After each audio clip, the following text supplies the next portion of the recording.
Hey everybody, it's Dr. Carol Billing from the University of Idaho, and I want to talk to you briefly about Standard 3, which is adapting instruction for individual needs. So this is very similar to what we talked about in Standard 2, where you want to look at how people learn and adjust your instruction, and it's going to talk a little bit more about the different types of learners. So before we begin, I'm going to grab one quick video. I think it's 4 minutes long. So if you'll hang with me, I'll try not to breathe into the microphone. And I've got the link for this for you. But let's just take a quick look on different types of learners.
Are you done with the video? Are you done with the video? No. You should start the puppy.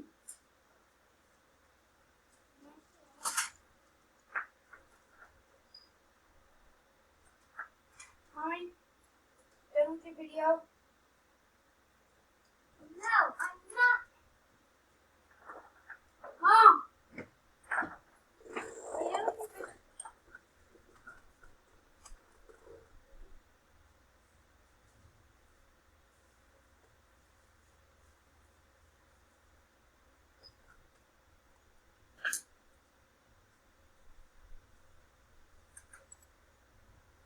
So this video may be one you want to show your students. So I think to help them understand what kind of learner they are is just as important as you understanding what kind of learner they are when you're creating lesson plans. Okay, so this is the YouTube we just watched. Sorry, I lost my place there for a second. It's like, what are we doing? So we've sort of given you a background of the different learning types. And this is an interesting chart, and in this data collection, roughly 25% came out in each kind of learner. Kinesthetic is your movement, read, write, auditory, and visual was actually less. In all of my courses that I've taught, I always had 60% kinesthetic, and then I had high visual and low auditory. So it would be interesting to know over time what your classes look like. But I don't necessarily think this is accurate for all classes. Read, write. These, like it said in the video, they prefer to read and write things, and they memorize by reading and writing first. Those are also your students who want to know all the information up front. They feel more comfortable when they know a complete lay of the land, right? Those are your read, write, typically. Your visual learners are going to learn more and memorize and understand more when you give them something to see. It's interesting. Often I see teachers teach to their learning style. So if you are a visual learner, chances are in your lessons you're going to have a lot of visual aids, a PowerPoint for students to follow along with, notes, handouts, things like that. Those are your visual learners. I like to take, anytime I'm dealing with data or concepts or ideas for work, I work in Lucid Chart a lot, and what's the other one? Well, Lucid Chart's my primary one. There's a couple other brainstorming, online brainstorming software websites, and I'll create a visual depiction of whatever it is I'm talking about, whether it's a process or a theory or something like that. And I'm always amazed when I go into a meeting and I'm saying, well, I'm talking about, I think we should do this, and here's the process, I think, and I give them a handout or I show them a visual aid that walks through the steps. Number one, it's a lot more efficient. People can understand more about what your idea is more quickly, and then they also, you just have to explain it a lot less because they get it because they see it. So I'll put a link in Lucid Chart in my notes for you as well because I love it. Can't say enough about it. It's fantastic. Okay, so that's your visual learners. And then auditory learners. I am not an auditory learner, so this is one that I would struggle with when I was teaching. So they give you some characteristics of auditory learners down here at the bottom. Natural listeners tend to speak slowly, repeat things aloud. That's a key point. Think linearly, read slowly. So those are some thoughts to think about when you're doing lesson plans to try to engage those auditory learners in your class. Kinesthetic was what I encountered most in my classrooms. So every time I was creating a lesson, the first thing I thought was, how can I make this have some sort of movement or tactile element to it? So we did a lot of skits. We did a lot of up, out of your seats, up to the board, writing stuff. If you hear a humming in the background, I'm sorry, my computer is trying to die, and I'm going to keep going with this lecture. So I get them up to the board. I have them do notes. If I had students specifically who had trouble sitting and focusing, I would have those students up to the board to take notes and write down keywords as we were talking about whatever the concept was. I made my lecture short. I did lecture, lab, lecture, lab, lecture, lab. No more than 5 minutes of talking, 3 to 5 minutes of talking before I had them up doing something. Or if they were in a computer lab, I was showing them something and then they were applying it.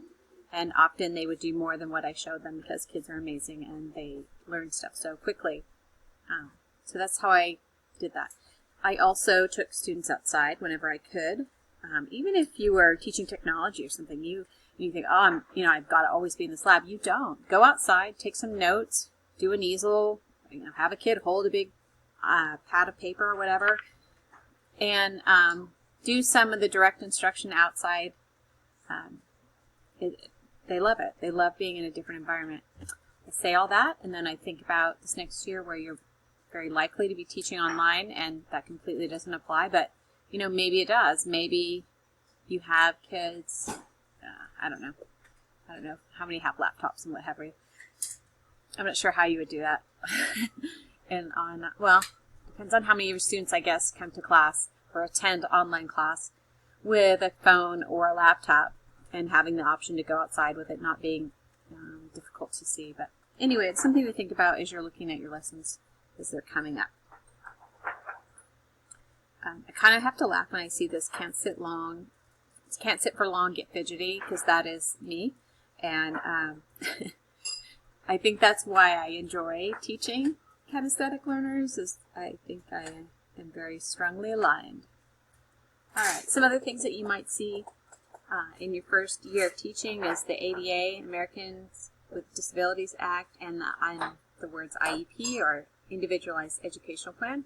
If you're not familiar with those, they are modifications made for students with disabilities, or Individualized Education Plan is modifications to curriculum for a specific student. They might have, it can be lots of things. I've had a student who had traumatic brain injury, and his IEP was pretty complex. He was very limited in what he could do. So I would take whatever I'm teaching in the class, and then he had an aide with him because he had mobility issues, and she and I would take the lesson plan and modify it for him, and that's how we worked with that. And but what I found a lot of times is a lot of the modifications to instructions for students would be similar. So I'd have maybe a few different students who needed more time on tests or what have you. And so I just created lesson plans where they would have that time, and it wouldn't be something that everybody had to know about or it was broadcast. It was just they knew they had more time if they needed it. So we would start the test, we would go through it, whatever. I also didn't do a lot of tests. I did a lot of performance evaluations. I did a lot of walking around the classroom.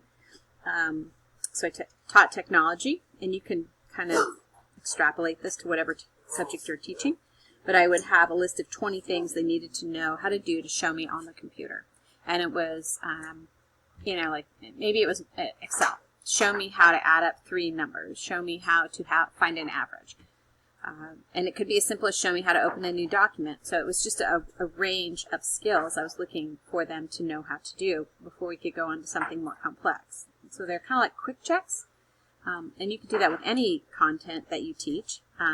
But so they had to be prepared. They knew what they were going to be tested on. And I literally walked around the classroom, and so everybody was working on a project. And then when I got to you, I pointed to 3 things on the list. You showed me those skills, and that was how I did that check of skills, or knowing that the students were tracking with me on what I needed them to learn before we could go to the next project. And I really liked having the list of 20 because I knew my high-functioning kids, I could pick the harder things because I wanted to see if they were there, if they could they do the average, or could they do splitting a column or something like that. And then when I got to a kid who I knew was struggling, but I needed them to be maybe at the middle level of those skills and difficulty, I could ask that student different questions. And no one has to really know, because you do it so quickly, you just kind of go through it, and maybe it's a hard question and the 2 middle questions for that middle level kid. Or maybe it's an easy question, 2 middles. Or you could pick a hard, a middle, and an easy, and then sort of see how they go.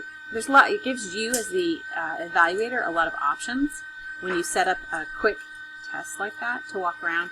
And also it allows you to adapt to any of these ADA or IEPs that you need to adapt to. And grading is a lot faster. You're not after school sitting down grading things. You did the grading in class. Everybody was working on a project. You did a very quick assessment with each student, it took maybe a minute per student, right? It's 25 minutes. All right, a couple of case studies. So if you have an auditory learner, okay, first let me stop. Grab a piece of paper and a pen, and I just want you to jot down a couple of ideas, and you can pause the video. But let's say you have this student in your class, whatever your content area is. You've got an auditory learner, and you're going to teach something. So pick a content subject, content matter, a lesson you might teach. What is a lesson you might teach in your class? So write that down on your paper. You've got an auditory learner. So give me a couple suggestions on how you would take that lesson and make it, adapt it to an auditory learner. So pause it here, and then write down at least 3 ways that you would do what's the content. Like today we're going to do knife skills. And if you're doing knife skills, how would you do that with an auditory learner? All right, pause it there, and then we'll go to the next part in just a sec. Okay, so here's a couple of ideas for Jill, and you can hopefully adapt them to your content area. Reading the lab manual aloud, speaking out steps, having her verbally review instructions with a partner. Those are a couple ideas. I'm sure you have a lot of great ones on your paper, and I wish that I could see them, but that's not how we're doing this, so. Those are a couple ideas for auditory. I also think you could do things like podcasts. If there's a podcast related to your content area, because those are strong auditory tools that you can use. All right, let's look at the next one. So this one's a kinesthetic tactile learner. So this fits great with CTE because a lot of our content areas use hands-on approach. So once again, put this on pause. Give me a lesson you might teach. Basic hammering. How are you going to teach that with this kinesthetic learner? That one's not too hard, I think. All right, pause it here and then we'll go on.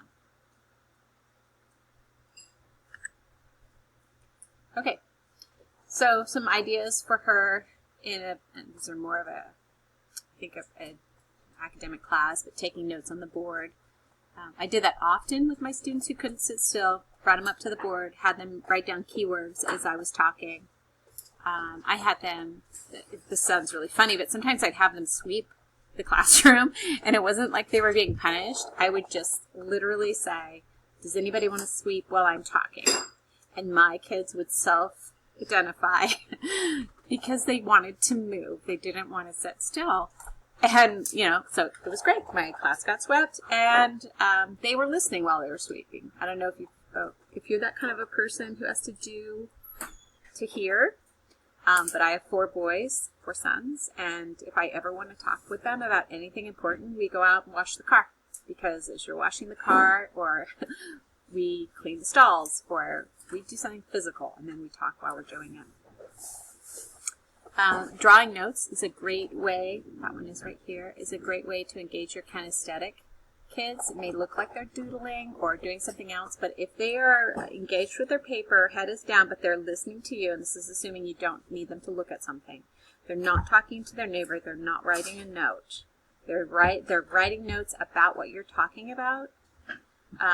They are listening and they are learning, and that is a great way to take notes. If you haven't looked at any of the videos on note-taking that's not like Cornell notes, but rather it's actually taking notes in visual pictures, they're fantastic. And I'm going to make a note here. I'll link one of those visual notes videos so you can take a look as you head to the classroom. I cannot draw like that. There's a lot of stick figures in my visual notes, but I will tell you, when I do visual notes with my kids, because I will do textbook reading and do visual notes with my boys, I remember more of whatever we read. Sadly, I've already passed 5th grade, so that doesn't really help. Group discussions, role play, or skits are super great for kinesthetic learners. They get up, they get to use that movement, they get to engage with their peers. This role-playing, that's when it really becomes critical to know your students and be able to group them in effective groups. where they're not going to argue, because that happens if you're in a small school and they know each other too well. They've been going to school together since kindergarten. You get like the whole sibling factor. If you're in a big school, that's not so much of a factor, but small schools it can be. And anyway, setting up your groups is really important. And then this one is interesting here. Tape recording a lecture and letting them listen to it. So this really speaks to giving some pre-class assignments if it's possible. So if you have the ability to give kids a link to listen to a podcast or watch a video or something, or even listen to you talk about whatever the topic is, where they can move and do it at home the night before. They're going to come to class hopefully knowing a little bit about the content and also having learned while they were moving. Okay, moving along. You have 2 slides left, so hang with me. Last one is visual learner. And if you are also a visual learner, these are easy because it's just about putting everything into a picture and showing a flow, showing a process of how things come together or the order of things. Whenever you do that, your visual students really can engage and understand what you're saying. So pause right here. Think about what you are going to teach, a lesson you might teach, and what visual tools are you going to use to help engage that visual learner. Okay, stop it here.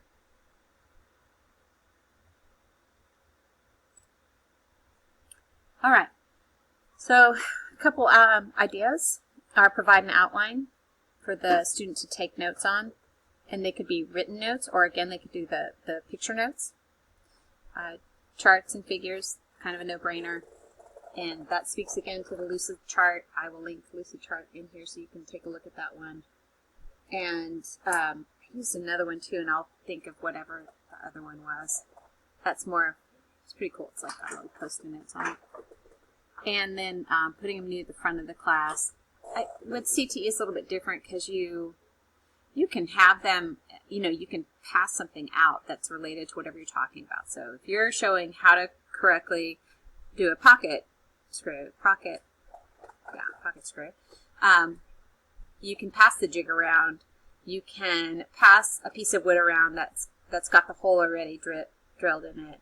And so that's touching on both your tactile, kinesthetic, and your visual learners. You're engaging all 3 at one time. So as you're working through this, just know it can be somewhat layered. You could be doing visual and, just like I said, visual, tactile, kinesthetic in the same tool by just handing out something that students get to actually see what it is you're doing. Okay, so that's what I have here for Standard 3. I will give you some links to a few other things. And I also put on there links to a PowerPoint presentation about connecting with students and its techniques for connecting with students. And I'm going to add a PowerPoint on there about EdTech tools that you can consider using. And this was a presentation I did last fall, I think, fall 19. Yeah, so they're pretty current, and you can take a look at those in your free time, which is a joke because you don't have any, I know.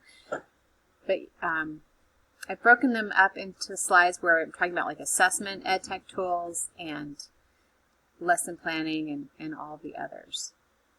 Okay, so that's it. I'm going to do a presentation real quick for you on writing lesson plans, but we're at 24 minutes on this, so I'm going to stop here, and I'll do a separate one and talk to you about lesson plans. Okay, thanks.